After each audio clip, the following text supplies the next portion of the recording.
Números capítulo 6, nós vamos ler o verso 22, 23, 24, 25, 26 e 27. Quero que você preste atenção nesse pedacinho que está aí na Bíblia,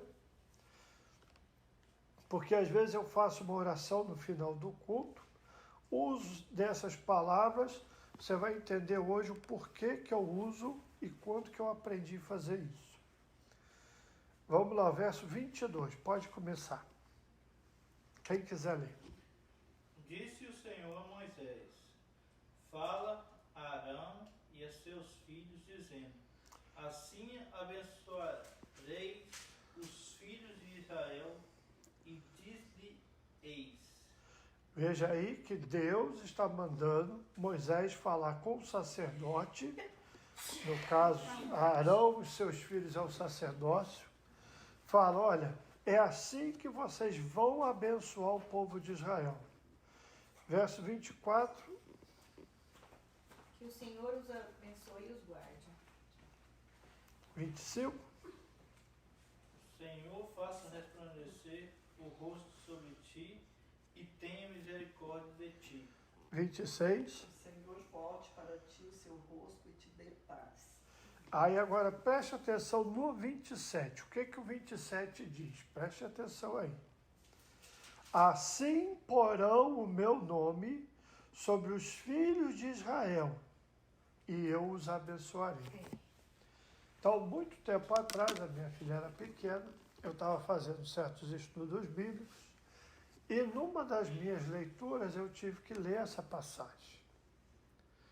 E me chamou a atenção o verso 27. Deus dizendo, invoco o meu nome sobre eles e sou eu que vou abençoar. O poder não está na sua oração. O poder está no nome do Senhor. E a Bíblia fala que aquele que invocar o nome do Senhor será salvo. E desde aquela data, isso são muitos anos atrás, eu comecei a fazer isso com a minha filha.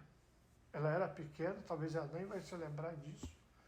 Mas por causa desse verso que eu li, coloco o meu nome sobre os filhos e eu os abençoarei. Esse é o princípio bíblico que nós devemos ter. Então, quando eu fecho um culto, eu faço essa oração, é baseado nessa palavra que eu estou fazendo essa oração. Não é o meu entendimento, não é o que eu acho certo, é o que a Bíblia diz. E é o que Deus falou. Coloco o meu nome, invoco o meu nome sobre eles e eu, aí Deus, olha só, Deus entra no negócio. Aí Deus fala, peraí, você invocou meu nome? Então eu vou os abençoar. Então, começa com essa primeira passagem, eu quero que você guarda isso. Deus está dizendo, invoco o meu nome, chamo o meu nome sobre eles, e eu vou abençoar. Mas eu quero também que você entenda o que essas palavras querem dizer. O Senhor te abençoe e te guarde. O Senhor faça resplandecer o seu rosto sobre ti e tenha misericórdia de ti. O Senhor sobre ti levante o seu rosto e te dê a paz. O que é isso? O que isso significa? Vamos lá em outra passagem, que é muito conhecido, Salmos capítulo 23.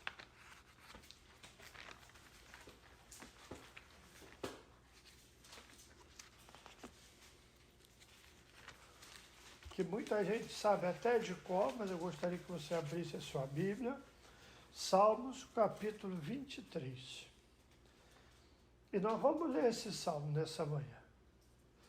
E eu quero que você veja nesse salmo o que eu quero te dizer lá de Números, capítulo 6. O salmista vai começar a dizer, o Senhor é o meu pastor.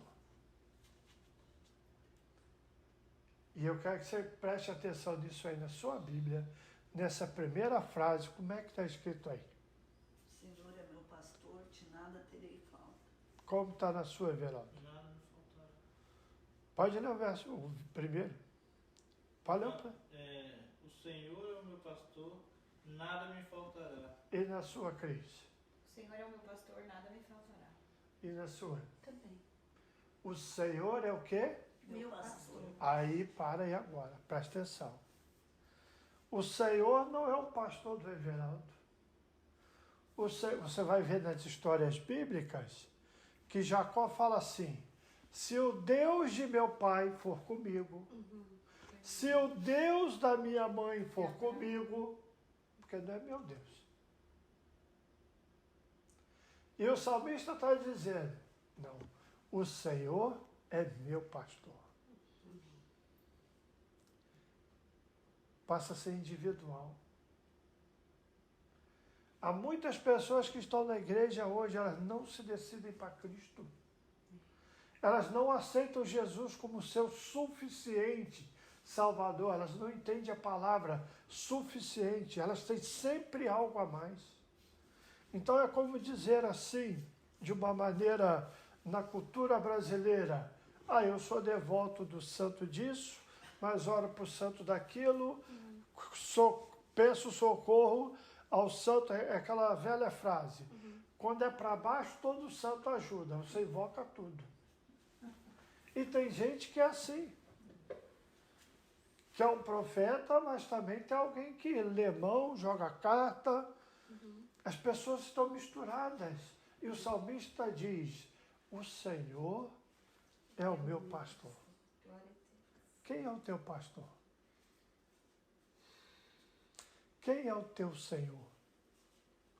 Você já fez Jesus o teu Salvador verdadeiro? Eu não posso salvar ninguém. As pessoas não entendem. As pessoas vêm à igreja. Sabe o filme do Titanic? Aquele navio que vai afundar? As pessoas às vezes olham a igreja assim: eu estou num barco, esse barco me leva para o céu. Esse barco é a igreja. Não, isso é o Titanic. Ele vai afundar. Porque está feito nas coisas humanas. O meu Salvador é Cristo. Amém. Glória a Deus. É como dizer: só tem uma boia. Ou você veste nesse salva-vida, ou o barco vai afundar. A salvação está na pessoa de Cristo. Amém. Nele nós somos salvos, nele nós fomos comprados. É no sangue dele que a negociação espiritual dos nossos pecados foram perdoados. E aí ele diz: o Senhor é meu pastor. Mas vamos continuar agora, para você lembrar de Números capítulo 6. Aí você já disse: de nada terei falta. Então, existem algumas pessoas na internet dizendo que esse verso está traduzido errado, que ele diz: o Senhor é meu pastor, esse pastor que não faltará. Então, eu fui assistir uma aula especificamente sobre esse verso, com um judeu que lê hebraico, entende gramática hebraica, e ele explicou: não, a tradução está certa. E ele explica lá a gramática, como o verbo é feito, o prefixo e o sufixo, aquilo que vem antes e depois do verbo, e fala: está dizendo, o Senhor te proverá. Amém. Glória a Deus. Ele não está dizendo que você vai ser rico. Ele está dizendo que você não vai passar necessidade. Amém. Ele está dizendo que tudo que você precisa não vai te faltar. Preste bem atenção nisso. Você crê nessa palavra? Amém. Amém. Enquanto o Everaldo estava orando hoje, eu estava me lembrando de algo. É como assim? Já viu aquela frase? Quem te viu e quem te vê? Sim. Às vezes a pessoa te vê hoje, mas não sabe a prova que você já teve no passado. Não sabe aquilo que você já passou. Não te viu nos momentos de tristeza, de solidão, no momento que você está caído. Ninguém olha para esse lado da história, mas o Senhor te colocou de pé. Amém. O Glória a Senhor Deus. te levantou. Amém. O Senhor foi a tua companhia. Aí que eu quero que você comece a entender o que Números 6 quer dizer. Quando Deus vira o seu rosto para alguém, quer dizer que o favor dele vem sobre essa pessoa, vem sobre essa nação, vem sobre a cidade. O cuidado do Senhor, aquilo que não é só cuidado. Se eu falar cuidado, é mais do que isso. É aquilo que a gente chamaria de bênção. Vem a bênção de Deus, mas em várias áreas da vida. E o salmista está dizendo, o Senhor é meu pastor, de nada terei falta. O que mais que ele continua dizendo? Lê o verso 2, por favor. Verdes pastagens me faz repousar e me conduz a águas tranquilas. Ele vai me conduzir, preste atenção, para onde tem provisão. Amém. Por quê? Porque a ovelha precisa de pasto, comida e água. Mas se as águas são turbulentas, se ela entrar na água, ela é carregada. Já viu as enchentes lá que carregam os cachorros tudo embora? Vaca, boi, cama, colchão, geladeira, águas turbulentas. Ele fala, não, o Senhor me conduz aonde tem provisão, aonde tem descanso, onde tem cura, Aleluia. aonde tem renovo. Obrigada, Pai. Ter o favor do Senhor é ter a bênção com a gente. Amém. E o que diz o verso 3? Refrigera a minha alma, guia-me pelas veredas da justiça, por amor do seu nome. Alguém tem aí uma que fala, restaura-me o vigor? Sim, Como que é? restaura meu vigor, guia-me nas veredas da justiça, por amor do seu nome. Olha só. Restaura meu vigor. Guia-me por onde? Por qual veredas? Da justiça. Daquilo que é certo, daquilo que é reto. Amém. Aleluia. Só que quando ele leva a ovelha para o pasto, observe que tem comida, tem alimento, tem comida e água, tem o descanso. O que acontece com ela? Ela ganha vida, ela ganha força. Então, numa fala, me restaura a alma. Aí o outro texto diz, vai restaurar o meu vigor. Em que momento que a gente precisa disso? É quando Jesus disse, vinde a mim todos vós que estáis cansados e sobrecarregados, e eu vos aliviarei. Jesus disse em João 10, eu sou o bom pastor. Amém. O bom pastor dá a vida pelas suas ovelhas. O salmista está dizendo assim, porque eu conheço Deus, e Ele é o meu Deus, aí você vai trazer números a 6, o rosto dele está direcionado para mim. Eu tenho o favor do Senhor. Então eu sei que ele vai me guiar. E ele vai me guiar por aquilo que é certo. E vai me restaurar. Vai me levantar. Esse é o Deus da Bíblia. É o Deus que quando vem o castigo, disciplina, manda a palavra dele, manda os profetas dele. Se a pessoa não se arrepende, tem castigo, mas ele é o Deus que restaura. Como Amém. diz lá, ele fala assim, olha, ele fez a ferida, mas ele também traz a cura. E eu me lembro que outro dia o Denilson lendo a passagem dizendo, eu sou o Deus que te sara. Amém. É o Deus que restaura. Verso 4, o que diz o verso 4? Ainda que eu ande por um vale escuro como a morte, não terei medo de nada. Pois tu, ó Senhor Deus, estás comigo, tu me proteges e me diriges. Alguém, a outra versão de alguém aí? Sim, então um pouco diferente. Diga. Ainda que eu ande pelo vale da sombra da morte, não temerei mal nenhum, porque tu estás comigo. O teu bordão e o teu cajado me consolam. Aí vem o momento difícil da nossa vida. Tem uma versão que diz assim, ainda que eu desça ao vale da escuridão. O dele fala, ainda que eu vou no vale da sombra da morte. Isso você vai ver no cumprimento de Jesus. Quando Jesus vai nascer, fala assim, olha, a terra que estava na sombra da morte, brilhou uma grande luz, resplandeceu a luz. Qual foi? Jesus entrou na nossa história. Amém. Mas aí o que ele diz aqui? Ainda que eu passe por esse momento tão difícil, há uma coisa muito importante nesse verso que muita gente ignora. Ele diz, Ele está comigo. Não é aí a vara e o cajado que faz a diferença, não é aí a retidão, o caminho, é a presença do pastor. Amém. Ele está dizendo, Deus está comigo quando todas as coisas estão dando errado. Amém. Quando todo mundo me deixou, quando todo mundo te dá as costas, quando a situação ficou crítica, quando você foi parar no hospital, quando veio aquele, vamos supor, um acidente, veio a perda, ele diz, o meu pastor está comigo. E muitas das vezes nós perdemos isso, porque nossa confiança está nas pessoas que nos cercam. Nós olhamos para as pessoas de quem nós achamos que teríamos uma resposta.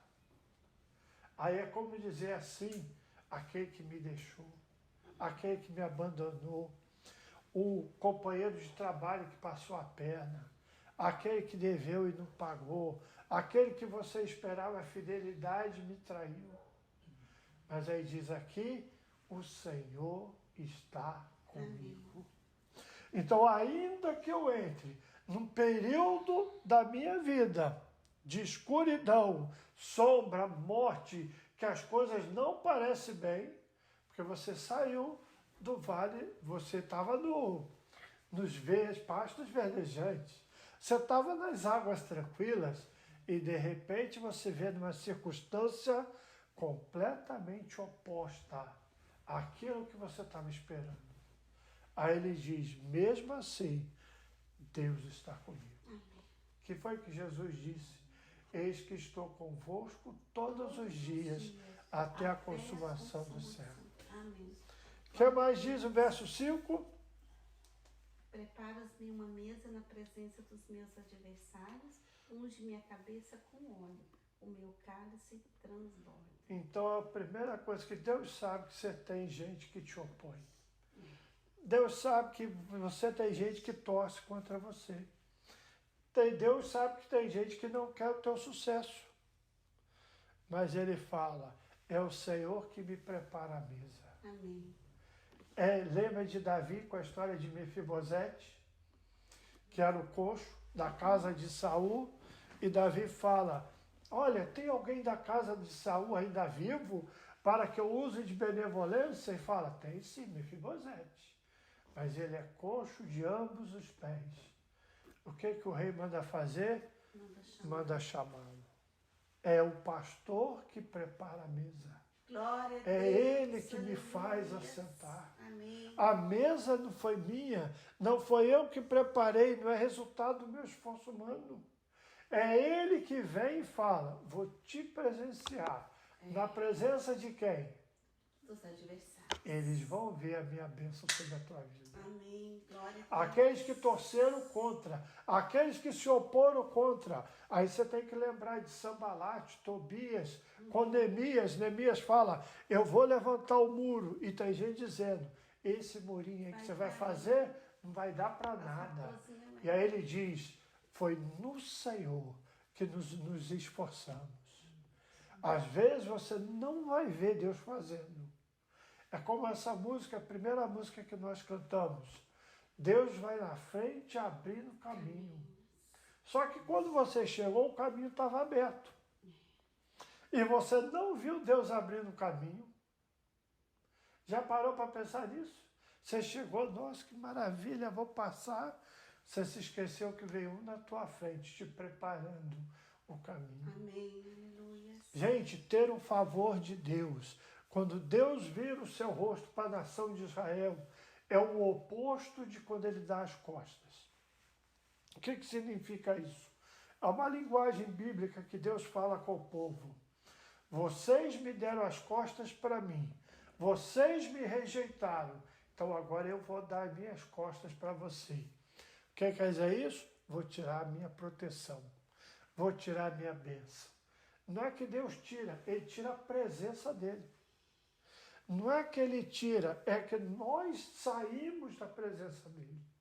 E Deus fala, você quer? É como o eclipse solar que teve esses dias. Espera aí, se minha luz não está suficiente, deixa passar a lua aqui e ao meio-dia vai ficar tudo escuro. Aí quando ficar tudo escuro, que aí você vai ver no Vale da Sombra e da Morte, aí as pessoas vêm para a igreja orar, pede oração, começa a ler Bíblia, começa a fazer campanha, as pessoas viram crente, passa a dar dízimo, nossa, é uma conversão nacional. Por quê? Por causa do vale. Mas para o servo do Senhor ele fala, o Senhor é meu pastor. Amém. Ele está comigo no meu momento Glória difícil. a Deus, amém, Jesus. E o que mais continua aí o verso 6? Bondade e misericórdia certamente me seguirão todos os dias da minha vida. Amém. E habitarei na casa do Senhor para todos sempre. Há duas coisas aqui, uma que eu não quero pular. Quem unge a minha cabeça com óleo? É o pastor. É o Senhor que vai me ungir. É dele que vem o Espírito Santo, é dele que vem os dons espirituais. É o Senhor que ornamenta o vaso. Imagine você agora, eu vou usar uma passagem do profeta Jeremias, que você é um vaso, né? Vaso. É o barro que virou um vaso, mas ainda está na mão do oleiro. Se está na mão do oleiro, é porque o vaso ainda não está pronto. A hora que estiver pronto, ele é posto do lado. Se você está na mão do oleiro, é sinal que você ainda não está pronto. Está sendo trabalhado. A hora que o vaso estiver pronto, o oleiro vai passar para outro vaso. Quer dizer que você está sendo ornamentado, está sendo preparado, está sendo ungido. E muitas das vezes é como a azeitona, lembra da azeitona? O azeite, para virar azeite, alguém tem que ser esmagado. Sem, olha só, sem a azeitona é como que assim, uma linguagem figurada. A azeitona foi lá e ganhou vida. Nasceu na árvore lá, né? Tá lá, bonitinho os frutos. Ela vai ter que morrer para que você tenha o azeite. Se a azeitona não for morrer, se ela não for esmagada, não tem o azeite. Jesus disse que nós somos assim.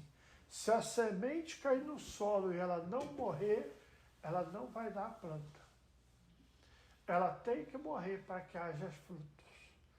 E muitas das vezes o vale da sombra da morte é o nosso lugar de sepultura.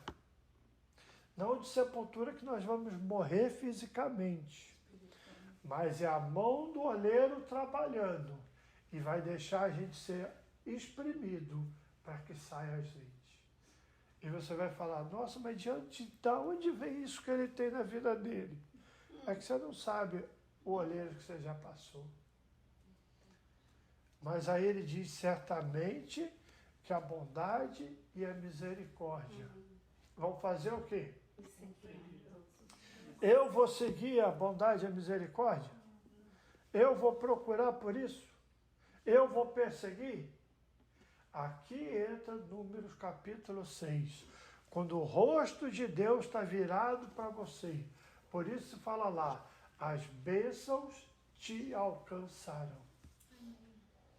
Eu me lembro aqui de um pastor americano, uns anos atrás, ele estava pregando e ele tinha acontecido algo grande na vida dele, e ele falou assim, quando me aconteceu algo, falaram para mim, nossa, ele fez isso, ele é muito inteligente, ele falou assim, irmão, não fui eu. Ele falou, na pregação em frente à igreja. Imagine que eu estava andando e eu tropecei numa pedra.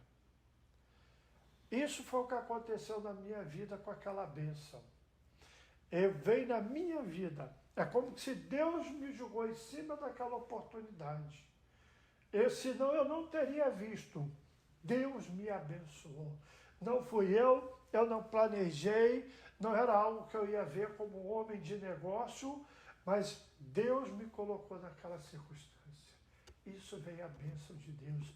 É quando Deus te abençoa e você não sabe por quê. Agora, eu quero que você também veja algo na Bíblia, e eu vou pedir que você abra em Lamentações. Fica depois de Jeremias. Nós vamos ler um verso aí. Então, a bênção é quando Deus entra na tua história, muda a tua história. Você não sabe nem como.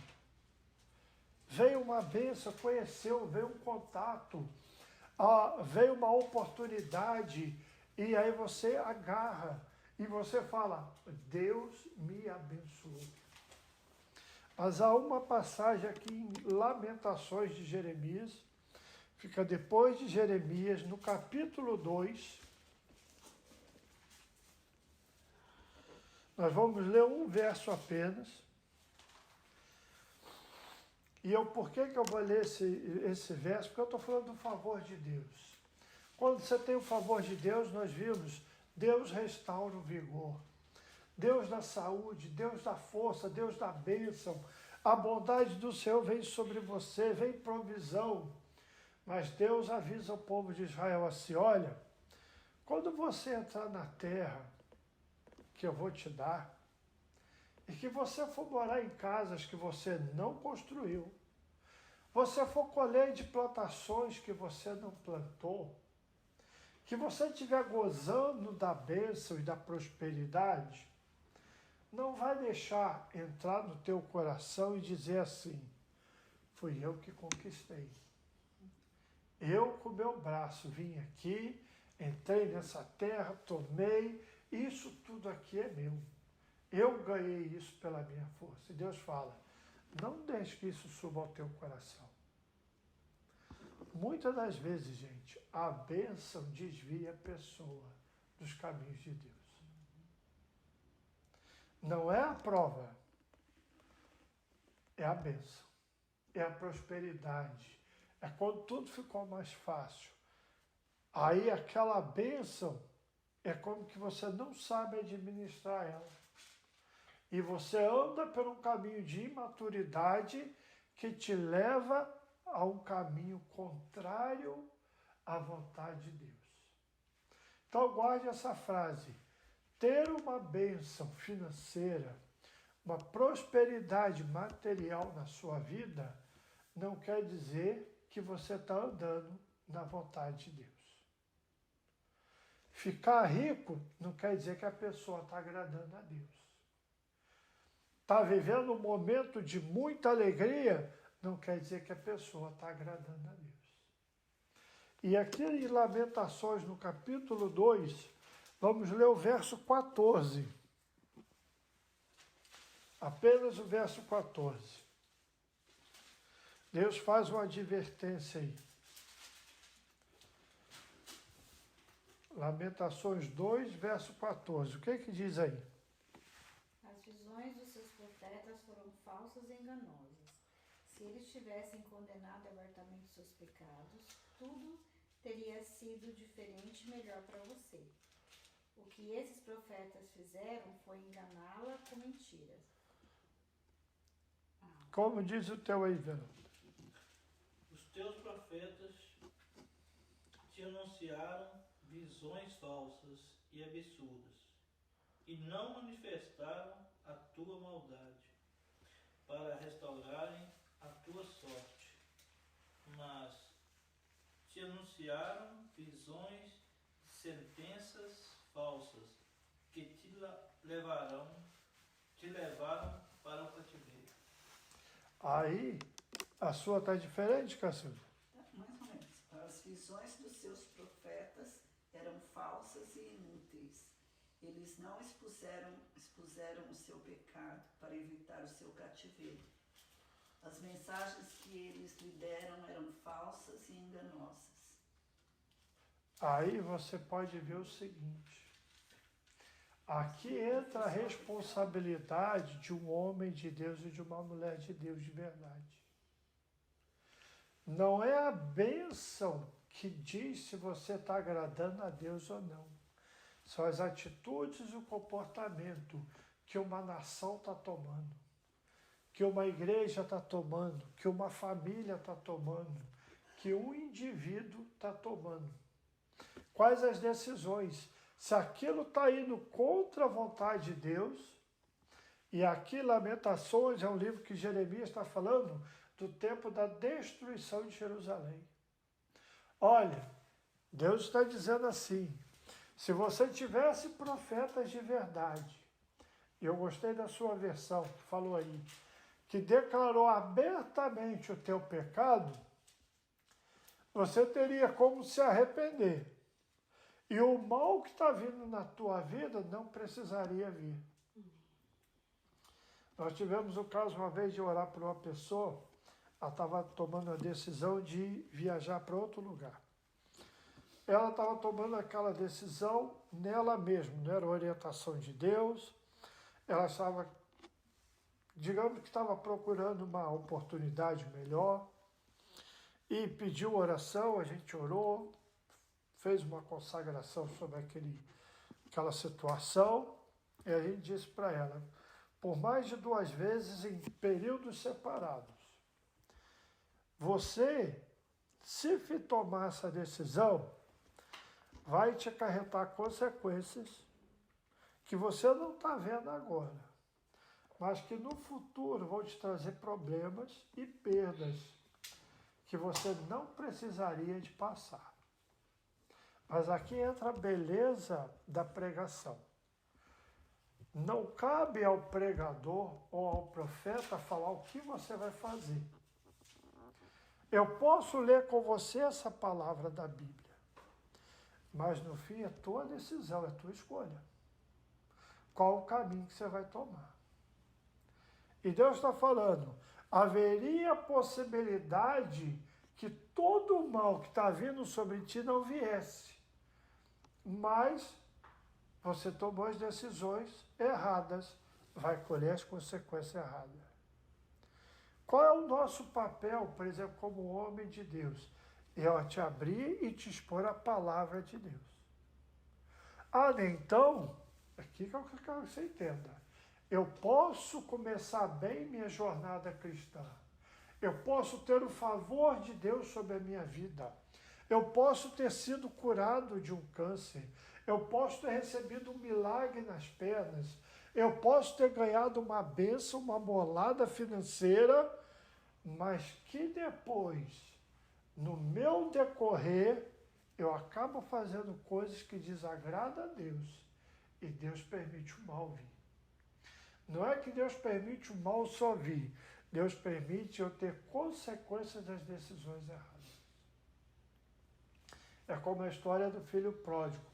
Vai no pai, pede uma grande bênção, recebe aquela bênção, só que ele sai da casa do pai e vai gastar com as prostitutas. Vai gastar no mundo, vai viver a sua vida. A história é mesmo assim. Enquanto você está na casa do pai, você tem o favor do pai. Enquanto você está na casa de Deus, você tem o favor de Deus, a bênção de Deus. Mas muitas das vezes, por causa dessa mesma bênção, você sai da presença de Deus para viver no mundo. Só que Deus não vai para o mundo com você. E é como a história de Abraão e Ló. Se você leu, enquanto Ló ficou com Abraão, Ló prosperava. O dia que Ló se separou de Abraão, Abraão não foi junto. Você pode ler no texto, Ló vai perder tudo. Porque ele olhou para aquilo que era para ele agradável, para aquilo que era bom, mas a bênção não estava com ele. Irmãos, preste bem atenção, o salmista, por isso eu usei o Salmo 23, é a presença do Senhor na nossa vida que traz a bênção. É a presença do Senhor que nos cura. É a presença do Senhor que nos sara. É Deus que provê o maná quando você não tem os recursos. É Deus que fala para o corvo, vai lá alimentar meu profeta. É Deus que dá a palavra, é Deus que honra a tua palavra. Mas é Ele. Mas só que nós olhamos como ganhar uma bolada na loteria. A loteria sempre vai ter dinheiro, você já notou? Vai lá, ganha uma bolada, sai aquele valor. Um mês está o valor de novo. Mas você não. A loteria está sempre recarregando. Aí você vai ver nos programas, a pessoa ganha uma bolada, sai lá, gasta tudo, aí ele fala, ué, acabou o dinheiro? Acabou. Aí ele quer voltar a jogar na loteria para ganhar de novo. Tem gente que faz de Deus uma loteria. Ele quer Deus, é como dizer da mulher samaritana. Imagina a mulher samaritana aqui. Toda vez que faltasse água, ela queria ter um encontro com Jesus. Não vou encontrar com Jesus de novo. Tomara que ele esteja no poço outra vez. Por quê? Estou precisando de mais água. É assim que as pessoas fazem com Deus. O encontro da mulher samaritana foi uma vez. Mas foi o quê? A presença de Jesus. Amém, aleluia. Que nessa manhã a gente venha valorizar a presença de Jesus na nossa vida. Agora, saiba disso, tem lugar que eu vou que Deus não vai. Não, pastor, mas Deus está em todo lugar, sim. Mas tem uma presença santa dele que não vai com você em certos lugares. Você quer ir? Vai ser igual o filho pródigo. Você está indo, mas o pai está ficando. A presença está ficando. E aí, número 6, 26 fala, é aonde está o meu rosto. Se você ler lá em Gênesis, capítulo 4, depois que Caim pecou, aí ele fala, hoje tu me expulsas para fora da tua presença. E aí Caim, diz o texto assim, Caim saiu da presença do Senhor. É na presença do Senhor que fala que a tristeza salta de alegria. É o Espírito Santo que muda as nossas vestes de tristeza em alegria. É o Senhor que ele fala, eu sou o marido da viúva, eu sou o pai do órfão, eu sou o Deus do estrangeiro. É essa presença. Valorize a presença de Deus na sua vida. Queira a presença do Espírito Santo. Renova a sua fé em Deus e busca esse favor do Senhor. E aí você sabe, aonde eu for, a bondade e a misericórdia dele vão me seguir.